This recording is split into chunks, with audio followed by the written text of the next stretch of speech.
चलिए आज के इस वीडियो में आपको हम कक्षा 10 गणित का जो है बहुत ही इंपॉर्टेंट सवाल बताने वाले हैं, जो कि त्रिभुज चैप्टर से लिया गया और त्रिभुज चैप्टर से जो है काफ़ी इंपॉर्टेंट सवाल है ये, और एग्जाम में आपको पूछा जाता है और पूरे ये 4 नंबर का यूपी बोर्ड एग्जाम में पूछा गया है।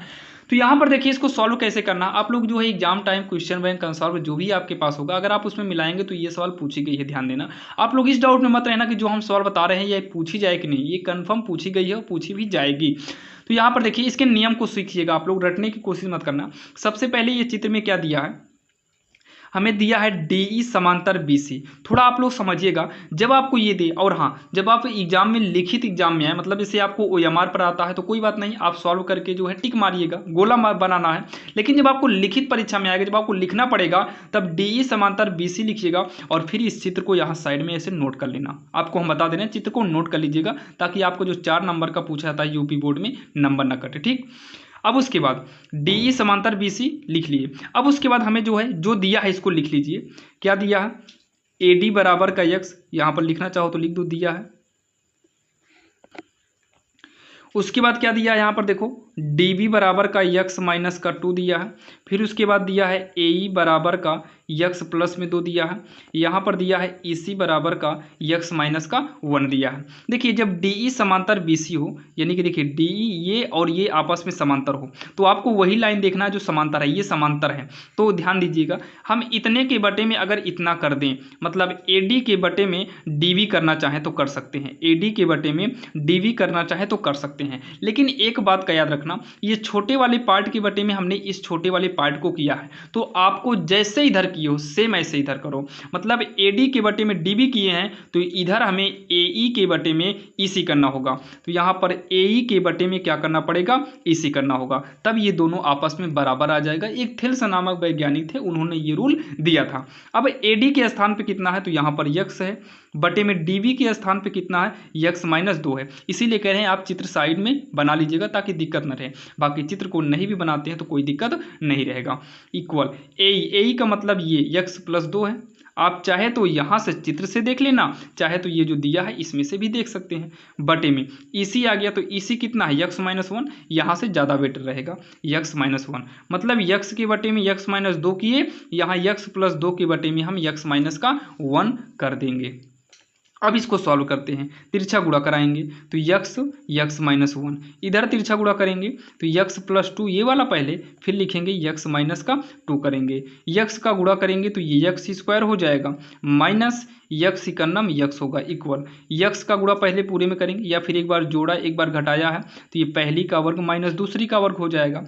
तो x स्क्वायर से x स्क्वायर को काट दो, क्योंकि इक्वल लगा है, इसको पक्षांतर करके ले आओगे इधर माइनस में होगा, वैसे भी प्लस माइनस कट जाएगा, इसको लाएंगे फिर भी कटेगा। तो minus x equal minus 4, minus से माइनस को काट दीजिए, x बराबर कितना हो जाएगा, 4 हो जाएगा। तो x का मान कितना आ गया, 4 आ गया। हमसे पूछा था x का मान क्या होगा, लास्ट में लिखना चाहो तो लिख सकते हो। अतः x का मान 4 होगा, और विकल्प ही रहेगा तो आप विकल्प में 4 हेर कर वहां पर टिक लगा सकते हैं। तो ये वाली सवाल तो आपके समझ में आ गई होगी। तो चलिए एक सवाल और देख लेते हैं जो कि त्रिभुज का ही है, वो भी काफी इंपॉर्टेंट है। यहाँ पर देखिए आपके स्क्रीन के सामने है, ये भी सवाल काफी इंपॉर्टेंट है, एग्जाम के में है और एग्जाम में ये सवाल पूछी भी गई है। यहाँ पर देखिए क्या बोला, सबसे पहले तो जो आपको दिया हो उसको तो आप नोट करिए। यहाँ पर क्या लिखेंगे, क्या दिया है कि त्रिभुज ABC और त्रिभुज DEF दो समरूप त्रिभुज हैं। समरूप का मतलब क्या है, समरूप का ये चिन्ह होता है, समरूप का मतलब दोनों एक ही आकार जैसे दिखने वाले हैं। जैसे हम मान लो ABC बना लिए इस तरीके से ABC, तो सेम ऐसे अगला भी बनना चाहिए, अगला भी ऐसे ही बनेगा। क्या बनेगा, DEF। देखिए AB, तो A के बाद B सामने किए तो ऐसे D का E इधर करेंगे, इधर अगर कर देते तब ये समरूप में न रह जाता। अब उसके बाद देखिए ये दिया है कोण A, तो यहाँ पर लिखेंगे कोण A कितना है, 57 अंश है, तो कोण A हम रखेंगे यहाँ पर 57 अंश। फिर बोला है कोण E कितना है, 75 है, तो कोण E 75 है, यानी कि ये वाला 75 है। हमसे पूछा है कोण C का मान बताइए।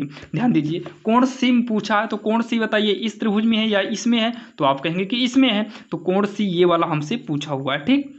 अब उसके बाद अगर दोनों समरूप हैं तो ये वाला 57 यहाँ पर बनेगा, इस हिसाब से ये 75 यहाँ पर बनेगा। अब जैसे ही 75 यहाँ बना, दो दो कोण मालूम हो गए, तीसरा निकालना है, तो यानी कि सी वाला निकालना है। तो त्रिभुज ABC से, त्रिभुज ABC से, अच्छा इतना तो आपको पता है, त्रिभुज के तीनों अंतः कोणों का योग कितना होता है 180। तो कोण A, कोण B और कोण C तीनों का योग कितना होगा 180 होगा। तो कोण A कितना है ऊपर देख लीजिए 57, कोण B कितना है 75 है, जो कि समरूप था। तो यहाँ हमें दिया था, तो यहाँ से यहाँ हम अपने आप कर लिए, क्योंकि ये वाला भी अपने से किए हैं, ये वाला भी अपने से ही किए हैं, चित्र को आपस में मिलाकर। प्लस में हमें कोण से निकालना है, इक्वल का 180 हो गया।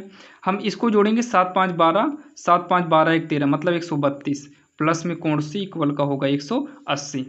कोण सी बराबर 180, इधर ले आएंगे तो माइनस में 132, कोण सी बराबर, इसको घटाएंगे तो ये 48 डिग्री आएगा, यानी कि कोण सी का मान कितना आ गया 48 आ गया। और हमसे कोण सी ज्ञात करना था, कोण सी कितना आ गया 48 अंश आ गया।